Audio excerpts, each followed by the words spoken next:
Les grandes gueules d'Adafo Média, seule émission dans l'histoire de la radio en Guinée à franchir le cap des 5 millions d'auditeurs. À Bokeh, Cancan, Labé sur Radio Espace Région. À Kindia sur Kanyazik. En forêt sur Sahali FM.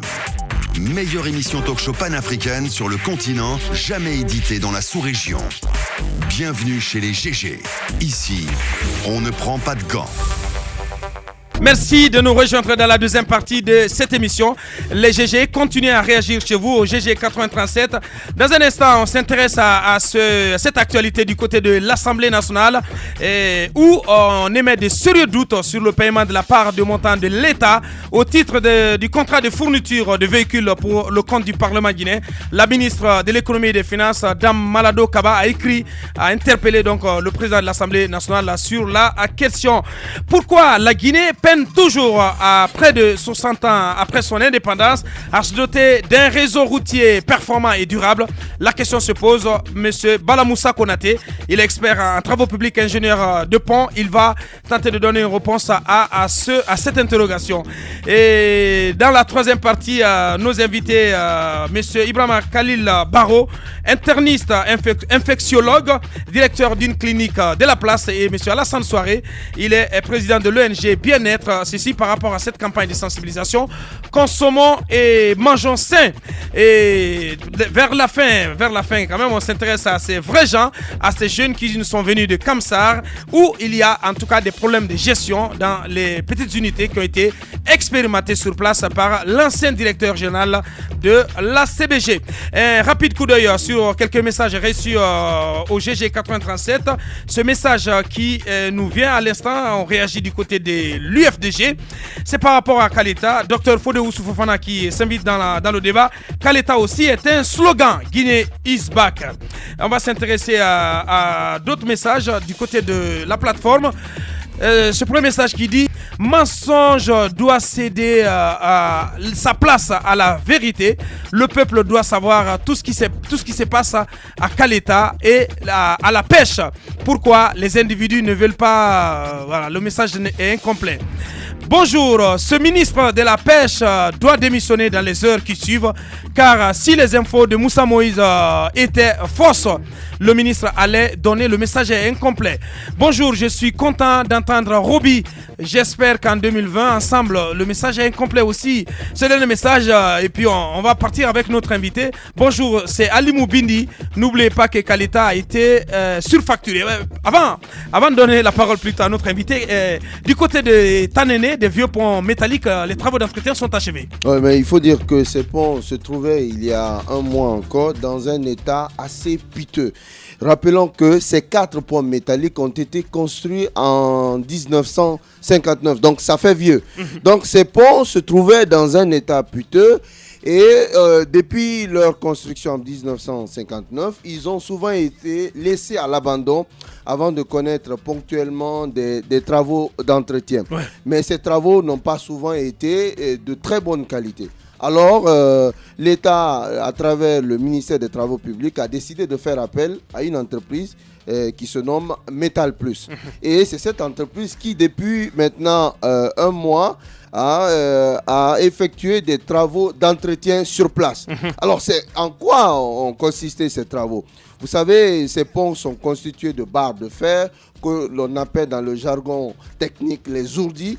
En fait, ce sont des ourdis de 25 cm et de 60 cm. Au langage des ponts ce matin, de 25 cm, ce sont les barres de fer sur lesquelles roulent les roues de petites voitures. Et de 60 cm, les roues de gros porteurs.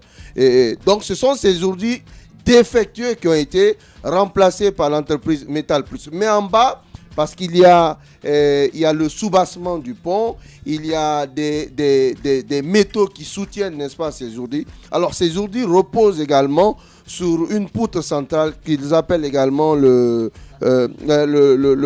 fait, le platelage, c'est l'ensemble des ourdis. C'est l'ensemble des ourdis de 25 et de 60 cm. Alors, ce platelage repose sur une poutre centrale qu'on appelle châssis. Mais pour donner beaucoup plus de force à ces sachets-là, ils ont ajouté entre les châssis et le platelage, ce qu'on appelle les taquets. Et ces taquets-là, on les a boulonnés pour renforcer davantage le alors, j'espère bien. Rapidement, c'est important. Rapidement, qu'est-ce que vous avez constaté? Ce que j'ai constaté également, c'est que vous dites à la satisfaction des usagers. Oui, à la satisfaction des usagers, parce qu'avant, il y avait des crevaisons de pneus. C'est pourquoi l'entreprise a... Il y avait beaucoup de bruit aussi quand tu passais sur le pont. Ouais. Et je peux vous assurer, hier, j'ai passé pratiquement 3 heures sur place. J'ai constaté qu'au passage des véhicules, ce bruit-là avait pratiquement disparu. Parce qu'avant, quand un véhicule passait, vous entendez un bruit assourdissant. Bien. Et au niveau des bordures de ces ponts, il y a une couche de béton bitumineux qui borde ces ponts, qui a été également changée. Il y a également les gardes-grèves. Les gardes-grèves, c'est la première barre de fer que les véhicules traversent avant d'arriver sur les ourdis. Ça également, ça a été changé. Donc aujourd'hui, les usagers se disent très satisfaits des travaux réalisés sur place par l'entreprise Métal Plus. Et nous sommes allés jusqu'à rencontrer les autorités locales. En l'occurrence, le président de la délégation spéciale de la commune de Tanene, qui n'est autre que celui qui se fait... Le sulfureux, qui se fait appeler Kuntigi de la Basse-Côte, mais qui est aussi le président de cette commune rurale, qui a dit qu'effectivement, il y a plusieurs travaux qui ont été effectués sur place, mais ceux qui ont été réalisés cette fois-ci semblent être de très bonne qualité. Donc, bien. J'espère, on va suivre ces travaux. Bien. Mais j'ajoute ceci. L'entreprise garantit la maintenance de ces travaux pendant 1 an. Bien. Et les ourdis défectueux qui peuvent se présenter demain dans un état piteux seront également remplacés, mais cette fois-ci dans le cadre d'un autre contrat. Ça sera pris en charge par l'entreprise. Oui. Peut-être un petit mot à rajouter en 10 secondes. Ouais. D'accord, de toutes les façons, ce que Djibril dit nous rassure que ce pont est en bon état. Ces 4 ponts plutôt. Ces 4 ponts sont désormais à mesure bien entretenus. Voilà, de pouvoir tenir sur la durée. Ce flux. Il faut signaler qu'il y a un véritable flux sur cette ligne. Ouais. Mais ce qui reste clair, c'est que nous attendons de voir. C'est quand même des ponts très dangereux. La position très ancien aussi. Très ancien.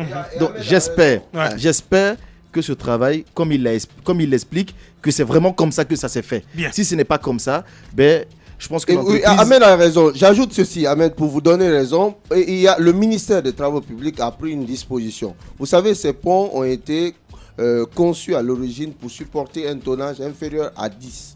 Aujourd'hui, ils supportent beaucoup plus un tonnage largement supérieur à la moyenne initiale. Donc, le ministère a pris la responsabilité sur lui de peser les gros porteurs. C'est-à-dire, tous les gros porteurs dont le poids dépasse 13 tonnes à l'essieu, c'est-à-dire lorsque les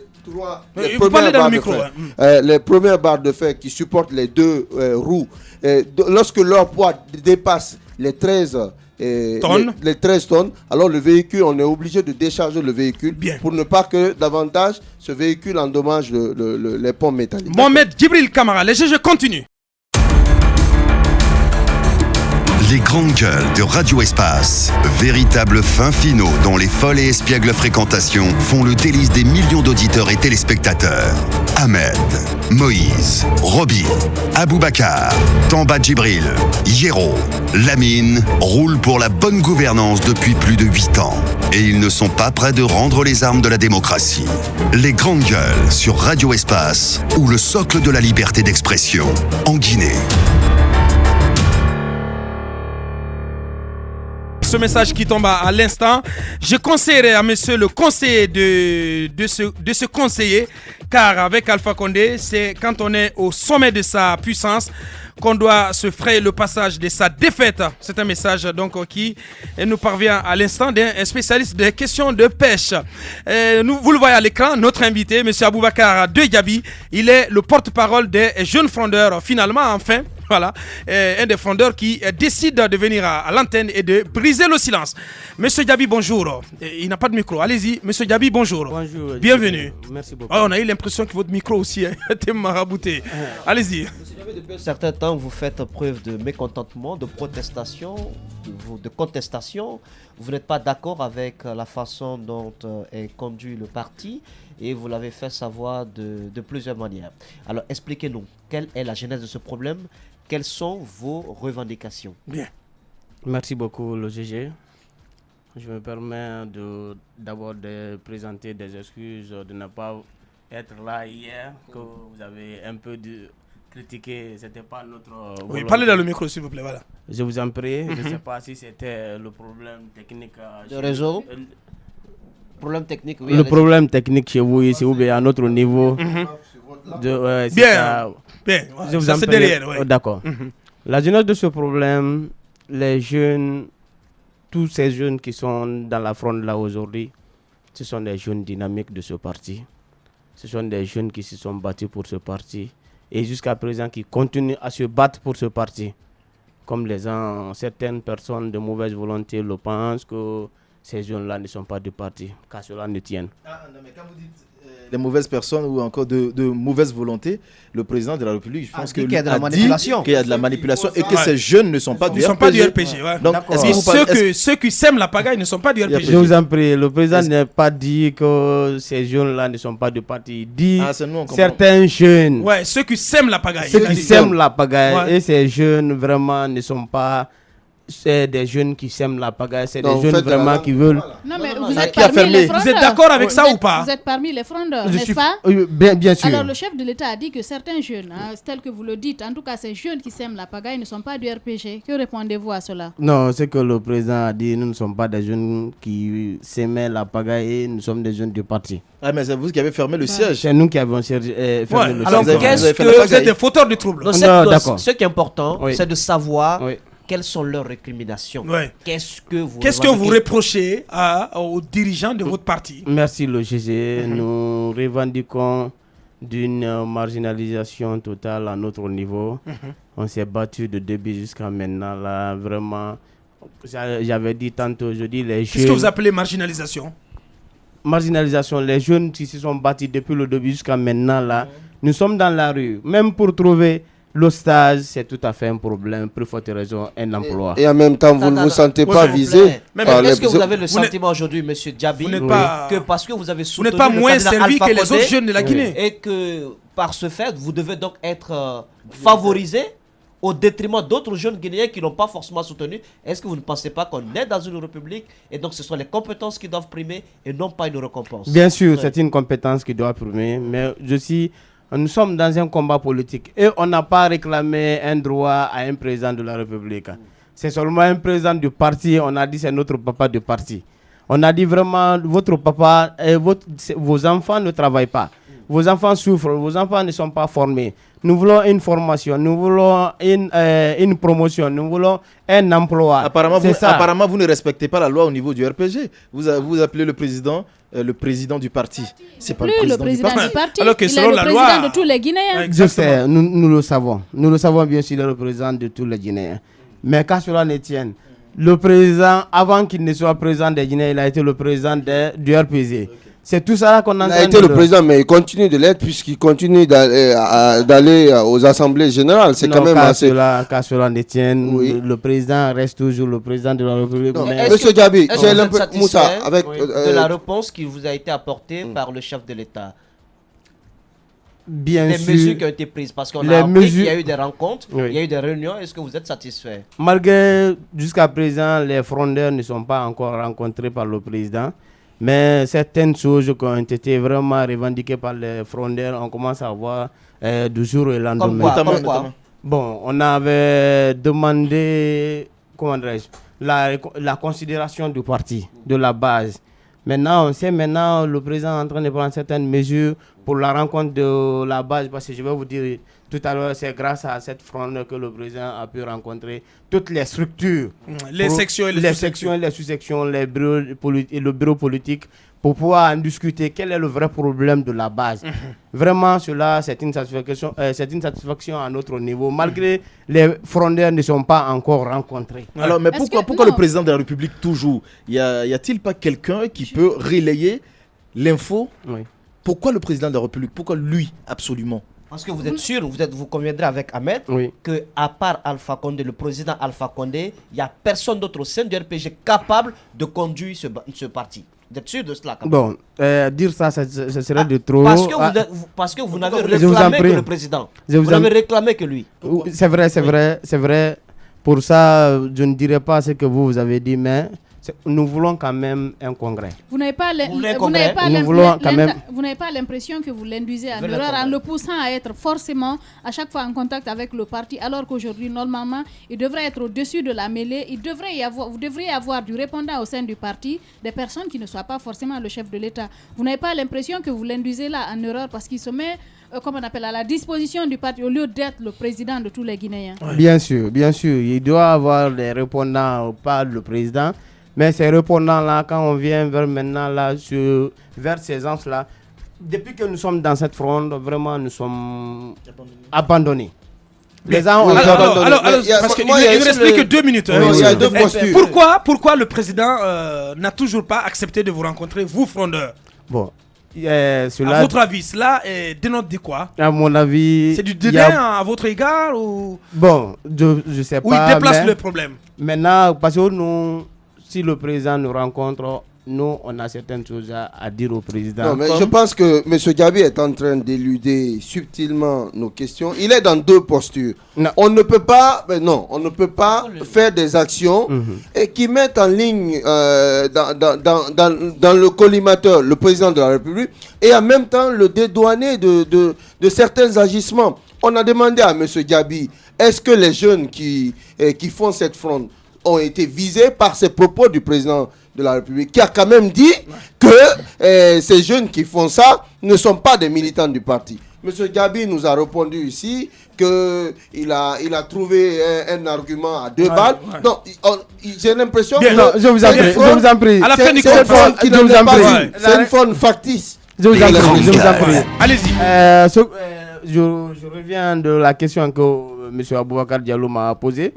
Le président... on a l'impression que le président vous évite. Le président nous évite, bien sûr. Parce qu'avec les personnes qu'on avait commencé cette fronde-là, aujourd'hui, ils ont trouvé, je ne sais pas quoi, de satisfaction, qui fait aujourd'hui qu'ils disent au président de ne pas rencontrer ces frondeurs. Parce que vraiment, nous, si on rencontrait le président, on n'allait pas demander de l'argent.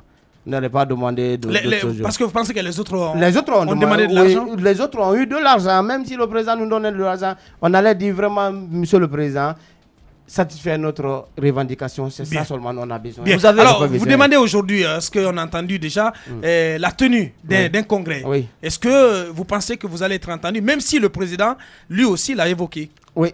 Je crois qu'on est en train de faire toutes les manœuvres pour que nous soyons entendus pour ce congrès. Parce que c'est ce qui va la pérennisation du parti. Et vous pensez que le congrès va résoudre beaucoup de problèmes. Alors, même pas toutes les difficultés, mais beaucoup de difficultés. Alors, dernière question. Est-ce qu'aujourd'hui, vous avez l'impression qu'il y a des personnes qui travaillent contre le parti, qui sont du parti, mais qui travaillent contre le parti? Est-ce que vous êtes en relation avec Alocène Makanera, qui est l'ancien ministre de la Communication? Est-ce qu'il vous soutient derrière? Non, on n'a jamais eu contact avec Makanera. On n'a même pas besoin de son contact maintenant. Parce que nous sommes du parti, les jeunes frondeurs du parti. Oui. Alors, maintenant, je vous en prie. Selon vous, laissez-moi finir au bout de mes idées. Maintenant, nous ne sommes pas vraiment avec Makanera, malgré lui aussi c'est dit aujourd'hui frondeur, mais la manière de fronder, il y a une différence. Maintenant, nous, les jeunes du parti, on a dit les jeunes cadres du parti pour la sauvegarde des acquis du parti. Parce que c'est que le Makanera revendique, il a été ministre. C'est vrai, nous, aucun de nous n'a encore même un emploi pour pouvoir discuter, pour pouvoir parler avec eux. On n'est pas manipulé, on ne veut pas être manipulé.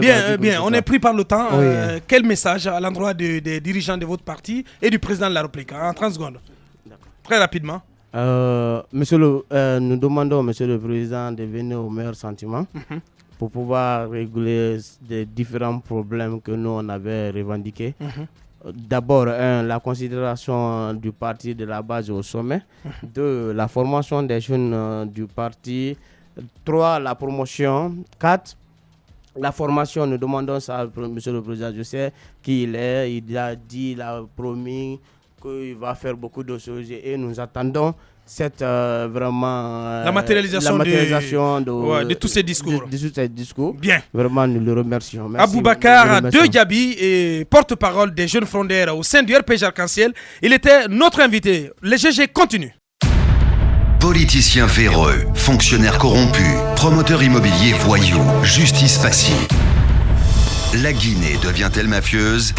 Les grandes gueules d'Adafo Média ne lavent pas plus blanc, mais vous permettent de défendre votre pays en vous informant. Avec les grandes gueules d'Adafo Média, dénoncez les turpitudes, nous garantissons le secret des sources. Envoyez vos documents à espacefmguinée.info, rubrique Contact.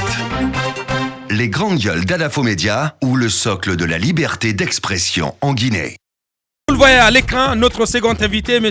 Balamoussa Konaté, expert en travaux publics, ingénieur de pont. Et il va tenter de répondre à ces questions qu'on se pose depuis 60 ans dans notre pays. Pourquoi la Guinée peine toujours près de 60 ans après son indépendance à se doter d'un réseau routier performant et durable? Pourquoi nos routes se dégradent-elles aussi facilement? Que fait l'entretien, le service d'entretien routier? Quid aussi des ouvrages de franchissement? Comment changer la donne? Il est avec nous, il va nous aider à comprendre tout ceci. Monsieur Konaté, bonjour. Bonjour, monsieur Diallo. Bienvenue dans cette émission. Ici présents. Bienvenue dans cette émission. Vos nombreux auditeurs. Bien, allez-y Ahmed.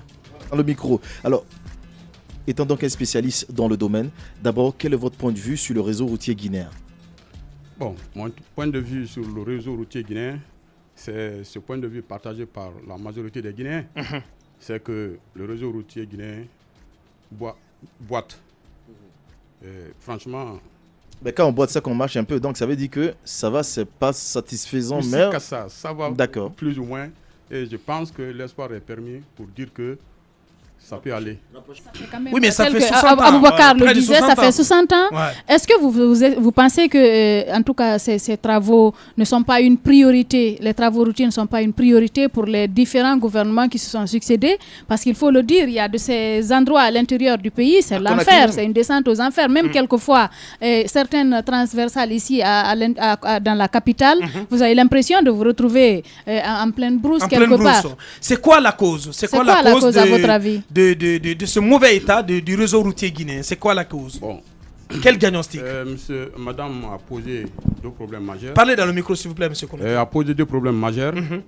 Premièrement, elle m'a fait comprendre que pourquoi les travaux publics posent toujours des problèmes. Ça, c'est la première question. En réalité, les travaux publics poseront toujours des problèmes parce que c'est comme une personne. Comme vous, M. Diallo. Quand vous étiez enfant, vos parents, excusez-moi du terme, vous habillez avec une culotte. Ouais. Au fur et à mesure que vous grandissez, alors on vous dotait d'un pantalon de plus en plus grand, à la dimension non seulement de votre taille, mais aussi de votre façon de vous comporter. Vous savez, quand vous venez, un étranger rentre dans un pays, il peut se faire une idée de la mentalité collective à travers la façon dont vous tenez vos infrastructures routières, entre autres biens publics. Donc, les travaux publics évoluent aussi. Quels que soient les problèmes, alors nous allons toujours avoir cette équation permanente de faire évoluer le travaux public suivant la dynamique du développement. Ça, c'est la première. Excusez-moi, je n'ai pas fini. On va laisser finir, allez-y. Donc, ça, c'est extrêmement important. Rapprochez aussi, toujours le micro. Aussi, l'importance des travaux publics. Parce que quelqu'un a dit, je dis bien, madame a dit, que les travaux publics, on dirait que ça ne figure pas dans la priorité des différents gouvernements. Oui. Alors là, c'est autre chose. Vous savez, les travaux publics, c'est comme quand vous dites la route, tout simplement. Un philosophe a dit que la route, c'est, n'est-ce pas, ce cordon du sac qui contient et les pieds et les mains de la civilisation. Quand la route passe quelque part, tous les vecteurs du développement l'accompagnent. Alors, quelqu'un qui néglige le transport routier, ils négligent un grand vecteur du développement. Ouais. Pour le cas particulier de la Guinée... Oui, ce qui nous intéresse, quel est le mal du réseau routier guinéen? Pour le cas particulier de la Guinée, permettez-moi. Oui, allez-y. Pour le cas particulier Mais il faut parler dans le micro, M. Konaté, parce qu'il y a des millions d'auditeurs qui veulent comprendre. Pour le cas particulier de la Guinée, il y a d'abord un fait qui est particulier, relativement particulier, c'est que nous sommes dans une région climatique où il pleut beaucoup. Donc nos routes doivent être traitées avec toutes les considérations liées alors à cet état de fait. Premièrement. Deuxièmement... Est-ce que cela est fait? Bon, nous allons en débattre. Bien, allez-y. Soyons clairs. Deuxièmement... Soyons clairs, parce qu'à Conakry... Si on allait étape par étape... Les grandes gueules. Pour faciliter la compréhension. Vous parlez d'adaptation des routes au climat. Je ne suis pas en train de dire que c'est une excuse pour l'État où nous trouvons. Je suis en train de vous dire quelles sont les contraintes majeures que le réseau routier guinéen doit alors quand même doit confronter en fait. Hein? Ensuite, vous savez donc dans les 4 régions naturelles, ça pleut énormément par rapport, c'est-à-dire en comparaison avec le Sénégal. Ensuite, vous savez que depuis plus de 20 ans, la Guinée ne compte que sur le seul transport routier pour écouler et les hommes et les marchandises. Vous savez, notre port commence aujourd'hui à vraiment donner beaucoup de satisfaction en matière d'entrée de marchandises, etc. Alors, c'est le seul le réseau routier qui est retenu pour faire tout ce travail-là. Sa sollicitation est telle que si nous ne faisons pas mieux que certaines régions qui ont des transports ferroviaires, des transports aériens et d'autres types de transports que nous, je crois que tout le problème se pose là. En travaux publics en Guinée, nous devons être encore plus regardants.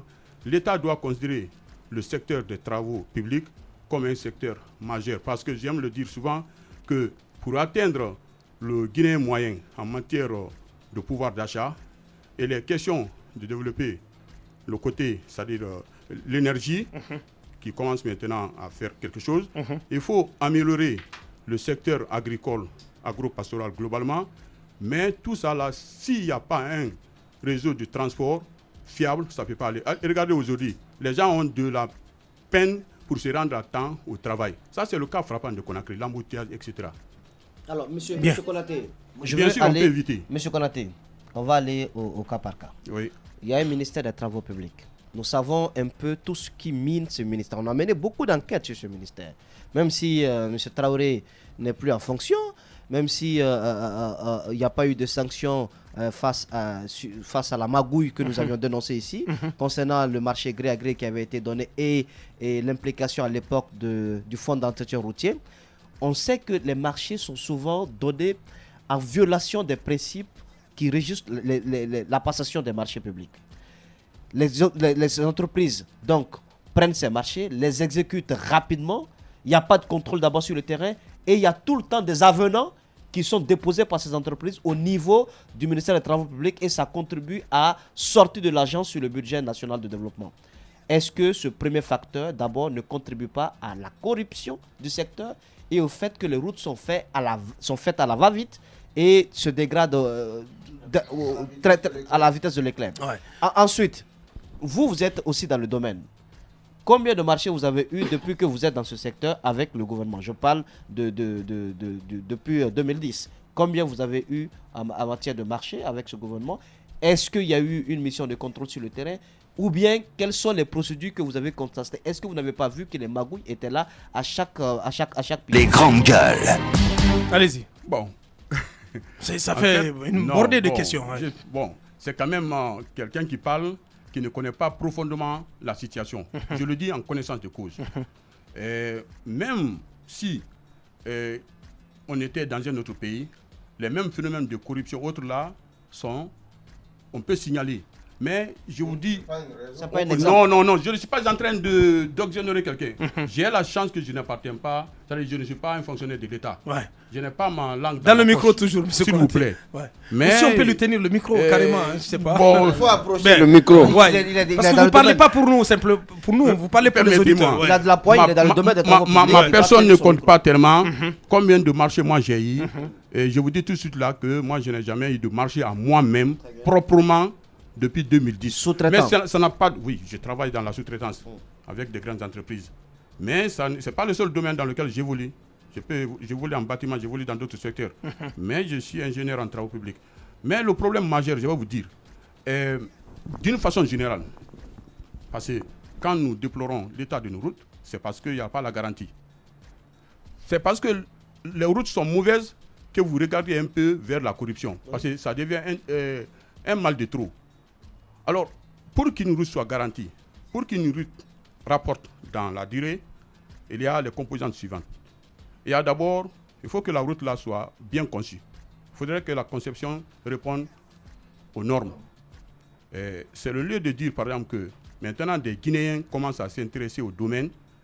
Par exemple, il y a une entreprise guinéenne qui s'appelle BTEC, qui a osé envoyer même un laboratoire mobile pour les travaux, c'est-à-dire pour les études.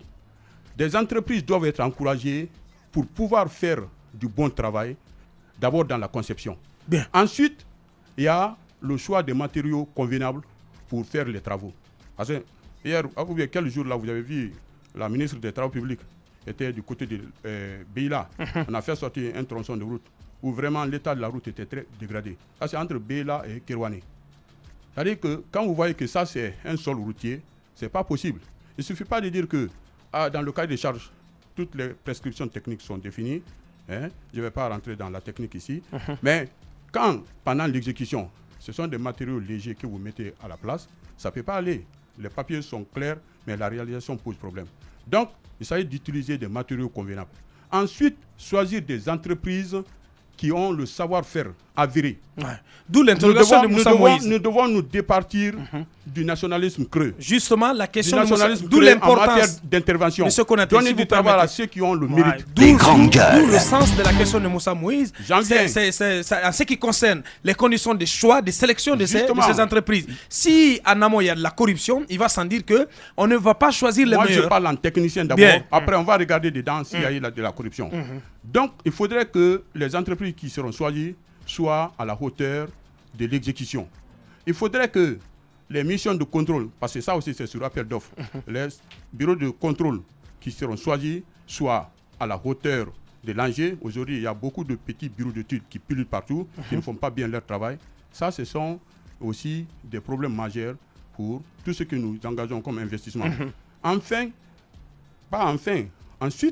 il y a une politique cohérente en matière d'entretien routier qui manque à la Guinée. Je dirais que le nœud gordien des travaux publics en Guinée, c'est au niveau de l'entretien routier. Nous pensons que quand nous finissons de construire la route, c'est comme une montagne qui est couchée là et qu'on n'a plus rien à faire. Ça, c'est une erreur. Il y a en matière d'entretien... Donc l'entretien routier ne fait pas du tout bien son travail. Deux compartiments. Il y a l'entretien courant conservateur et courant améliorant, qui sont des travaux sur des caractéristiques superficielles, comme cantonnage, etc. Il y a aussi l'entretien périodique. C'est ce qu'on appelle souvent les entretiens denses. Alors, normalement, quand une route est bien projetée, autrement dit, la conception est bien faite, les matériaux sont utilisés à bon escient, le savoir-faire cède au niveau de l'entreprise et au niveau du contrôle. En principe, une route nationale, des routes convenables, on ne doit intervenir de façon significative en termes d'utilisation de beaucoup d'argent qu'au-delà de 15 ans, 20 ans. Et regardez, pour les routes urbaines par exemple, le tronçon Amdala et Dixine, et la route là est finie depuis 1996. Alors, l'intervention significative, je n'en connais pas. Parce que ce n'est pas nécessaire. Pas du tout. Je connais tant d'autres routes. La route Le Prince, si ce n'est pas les brûlures, on peut dire que c'est une bonne route. On peut citer plusieurs routes comme ça, même à l'intérieur du pays. Bon, ça c'est dans les conditions normales. Mais quand vous spéculez sur tout ce que je viens de dire, vous allez toujours avoir le problème récurrent de reprendre ce que vous avez fait hier et avant-hier. Parce qu'on n'a rien compris. Quand vous prenez... En fin de compte, allez-y. Quand vous n'avez pas une politique vraiment rationnelle d'utilisation de vos routes, tout ce que vous avez fait, même si vous avez fait la meilleure route du monde... Qu'est-ce que vous appelez politique rationnelle? Rationnelle. Ça, ici, le ministère des Transports est interpellé. C'est courant de voir, par exemple, les gros camions qui dépassent le poids. Ouais. Djibril en parlait tout à l'heure concernant les ponts de Tanene d'ailleurs. Bon, il a dit beaucoup de choses. Ouais. Je vais revenir sur... Parce que je crois que par rapport au pont de Tanene, c'est bien ce qui est fait. Mais je vous assure que ça, c'est comme si vous retardez le sida. C'est-à-dire que c'est des palliatifs. En réalité, cette route-là fait partie des routes les plus fréquentées de la Guinée. N'oubliez pas que vers le Bokeh, nous avons maintenant le bassin minier le plus actif en Guinée et qui est en train même d'aller crescendo. Alors, qu'est-ce qu'il faut maintenant? C'est de faire des routes à double passage, c'est-à-dire à 2 voies. Vous comprenez? Mais cette route-là, vous avez regardé l'ensemble des 4 ponts, leur linéaire, ça vaut 300 mètres. Plus maintenant quelques îlots qui se trouvent là-dedans, il faut aller jusqu'au-delà de 400. Imaginez qu'une file de véhicules venant de Conakry doit attendre au moins pendant 10 minutes, 15 minutes, 20 minutes pour que les véhicules qui quittent côté Tanene passent. Ça ne peut plus aller. Vous savez, c'est comme je vous ai dit, vous êtes une personne humaine. Vous êtes grand maintenant. Hein? C'est quoi la solution au niveau des 4 ponts mécaniques? Et qu'on vous fait porter toujours vos petites tenues il y a 3 ans, 4 ans. La solution, c'est quoi? Pour Tanene, par exemple, il faudrait forcément et maintenant commencer à construire des ponts en béton armé. S'il vous plaît, il y a déjà un appel d'offres qui a été lancé pour les études. Parce que tout ce que vous ferez, si vous ne faites pas de bonnes études, c'est vraiment... C'est voué à l'échec. Donc, suite à cet appel d'offres, il y a une entreprise guinéenne, ça c'est une fierté de le dire, BTEC, qui a eu la chance d'avoir ce marché. Je crois qu'en attendant d'avoir une ligne budgétaire, alors le document attend sur la table du ministre pour être signé et que cette entreprise-là commence ce qu'on appelle APS, avant-projet sommaire, ensuite APD, avant-projet définitif, et enfin le DAO, document d'appel d'offres. Et ce n'est qu'à la suite de tous ces documents bien ficelés qu'un jour vous allez voir, bien sûr quand le financement sera obtenu, que vous allez voir un bon pont. Ce qui est encore à signaler, ce n'est pas évident que la route, c'est-à-dire le nouveau pont passe en lieu et place de ce que vous voyez, même si celui-ci doit être réservé doit être considéré comme une déviation. Parce que, alors, nous allons faire des études technico-économiques. Certainement, la variante qui sera retenue pourrait être décalée de l'actuelle route, l'actuel pont, peut-être d'1 kilomètre de 800 mètres. Alors, il faudrait encore réaménager un peu la voie d'accès vers Tanene. Bien. Un mot quand même sur le tronçon Sanfodia, Cimenterie, Kagbele. Un mot. Vous connaissez? Parce que vous ne voulez pas... Les travaux sont à la traîne. Vous ne voulez pas vous appesantir sur le mode de passation de ces marchés. Ouais, il y a aussi la route d'Abola-Kouroussa, une route qui a été construite, nous, quand on était au lycée, après qui a complètement cédé. Ouais. Aujourd'hui, une entreprise est en train d'y travailler. Est-ce que vous pensez que les conditions sont réunies pour avoir enfin une route qui va aller dans la durée, qui va s'inscrire dans la durée? Vous et moi, nous ne pouvons pas avoir la même façon de regarder. Excusez-moi, je suis de la spécialité. Là où vous croyez vraiment prendre le mal, ce n'est pas là-bas, forcément. Écoutez, donnez le travail à quelqu'un qui est volontariste, à quelqu'un qui est vraiment animé d'une bonne volonté, mais qui n'a pas de maîtrise du domaine. Mais ça sert à quoi? Et regardez, j'entends parler souvent que telle ou telle route est surfacturée. Ça peut être vrai. Mais en attendant, il faut savoir quel est le contenu de la structure qui sera faite. Mais quand vous tentez d'avoir des marchés à la légère, autrement dit, des prix apparemment que vous trouvez que c'est admissible, mais dans la réalité, ça ne va pas donner du bon travail. Oui. À quoi ça sert? Par contre, je suis en train de vous dire que pour que nous ayons constamment, que nous relevions le défi majeur que la Guinée a aujourd'hui, il s'agit vraiment de suivre l'enchaînement là, à savoir bonne conception, bon choix de matériaux, le savoir-faire. C'est vrai, M. Moïse a raison. Pendant la passation du marché, c'est à travers vraiment la logique de la synthèse qu'on peut effectivement mettre main sur les bonnes entreprises. Mais quand vous ne donnez pas aussi de bons bureaux d'études, ça ne peut pas aller. Ouais. Je crois qu'en fin de compte, si même quand tout est bien fait, quand la route est mal utilisée, ce n'est pas difficile de voir sur nos routes, quand un véhicule tombe en panne, avec la crique, on essaie effectivement de monter alors, la crique sous le véhicule, sous la chaussée. ce que cela a comme impact, ce qu'on appelle le poinçonnement, et à répétition, cela contribue à dégrader davantage la route. J'ai fini par dire que quand vous avez parlé de pont de Tanene, cette structure-là a été construite, comme mon frère l'a dit, vers les années 59 par Péchiné. C'était l'usine de Fria qui avait fait ça. Mais c'était justement pour ces besoins. C'était à l'époque, l'essieu, c'est-à-dire le poids admissible à l'essieu, c'était 6 tonnes. Aujourd'hui, dans tout l'espace CEDEAO, on est à 13 tonnes. Donc, ce que vous êtes en train de faire, c'est pour un petit temps. Bien. Le mal va se répéter. Monsieur Balamoussa Konaté, expert en travaux publics. On n'a plus que 3 minutes. On va aller très vite. Moussa Yoruba. Des mesures qui ont été prises par le département des travaux publics qui demandent maintenant que les véhicules soient pesés afin de s'assurer que ces véhicules... Est-ce qu'on a des centres de péage? Voilà. Je vais profiter rapidement. Parce que vous parlez de 13 tonnes à l'essieu. D'abord, je tiens à vous dire... Est-ce qu'en déchargeant ces véhicules... Attendez, pour que le ministère des Travaux publics réponde à notre attente, nous devons savoir d'abord que c'est un ministère technique et non un ministère des recettes. Cela veut dire que la première condition pour que ce ministère-là réponde à son travail régalien, il faudrait envoyer suffisamment d'argent, mais avec la bonne gestion. Je précise, il ne suffit pas d'envoyer de l'argent, mais avec la bonne gestion. Je crois que M. Moïse, en tant que journaliste d'investigation, va vraiment dépister tous ceux qui ont... Certaines, vous comprenez? Certaines anomalies. Forcément, il faut de l'argent. Mais alors, pour répondre à la question, moi, c'est une stratégie que je me demande.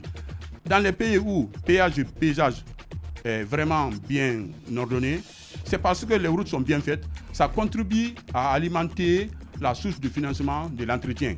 Mais quand malheureusement, vous n'avez pas de bonne route et que l'argent que vous payez pour le surplus de poids, alors ne contribue pas à compenser le préjudice porté sur la route, je vous dis que ce que vous faites, c'est une façade. Non, c'est une bonne mesure, mais à condition que le montant contribue effectivement à compenser le préjudice porté sur les routes. Bien. Un petit mot rapidement. Là, on a plus le temps. Oui. Il y a le pont Félix Houphouët-Boigny du côté de la Côte d'Ivoire. Le président Alassane Ouattara, il a vraiment investi dans les travaux publics. Dans d'autres pays, il y a des ponts, il y a des routes qui appartiennent à des privés. Oui. Dans notre, ici en Guinée, les routes concédées. Alors, ici, le matin, c'est un seul mouvement. Tout le monde va en ville. Le soir, tout le monde redescend. Moussa, ce n'est plus un petit mot. Écoutez, il y a des gens qui ont quand même, j'ai appris parce que j'ai mené une petite enquête, qui ont trouvé un projet pour pouvoir faire au moins des routes qui quittent au moins cette commune pour rallier la ville, mais qui vont être financées par des privés, par des poches des privés. Ce document est encore en train de souffrir au niveau des travaux publics. Monsieur Moïse, je vous coupe la parole rapidement. Allez-y. Pour conclure, ce qui manque dans notre pays, c'est un plan cadre à court, long et moyen terme. En fait, quand vous dites que pour aller en ville, mais est-ce que vous avez consulté les documents de la planification urbaine de Conakry pour savoir que dans un bref temps ou bien dans un temps moyen, le centre administratif de Conakry 1 va être déplacé vers Koloma. Alors, quand vous faites un tel... Parce qu'en fait, dans la route, quand vous investissez, c'est pas pour investir. Il faut faire la prévision parce qu'il faut la rentabilité. Bien. C'est assez intéressant, M. Balamoussa Konaté, mais on est malheureusement pris par le temps. On va essayer de vous inviter à d'autres occasions. Merci à notre... Si j'ai l'occasion prochainement de parler, je pense que le problème des routes en Guinée, c'est d'abord un problème d'orientation stratégique. Bien. Quand nous allons bien structurer la façon d'intervenir, vous allez voir que nous aurons de meilleures routes. Côté technique, c'est-à-dire il y a le contexte technique, il y a le contexte financier et il y a le contexte même politique. Bien. Autrement dit, nous ne devons pas faire des routes par émotion, nous devons faire des routes pour participer au développement de la Guinée. Bien. Notre invité, M. Balamoussa Konaté, expert en travaux publics, ingénieur des ponts, ce que vous avez retenu grand-chose de son intervention, ce qui est sûr, on l'invitera à d'autres occasions, dans d'autres émissions, pourquoi pas. Merci à lui d'être passé dans cette émission. Nous marquons une pause d'une dizaine de minutes et derrière, toute l'équipe revient. On va s'intéresser à ce qui se passe du côté de l'Assemblée nationale et à nous inviter aussi M. Ibrahima Khalil Baro et M. Alassane Souaré. Et un peu plus tard aussi, nos amis de Kamsar. Dans un instant, toute l'équipe revient. Il y a le snobisme des fines gueules et la rudesse des gueules de bois. L'infortune des gueules moins propres à la douleur des gueules cassées. Il y a les jeux d'esprit des drôles de gueules. le piquant des amuse-gueules. Mais par-dessus tout, il y a l'audace et la pugnacité des grandes gueules de Radio Espace. Exubérantes et effrénées, rarement politiquement correctes et toujours excessives, les grandes gueules plus que jamais déterminées. Grande gueule à vie. Seul le Tout-Puissant pourra nous faire taire. Bienvenue chez les GG de Radio Espace Guinée.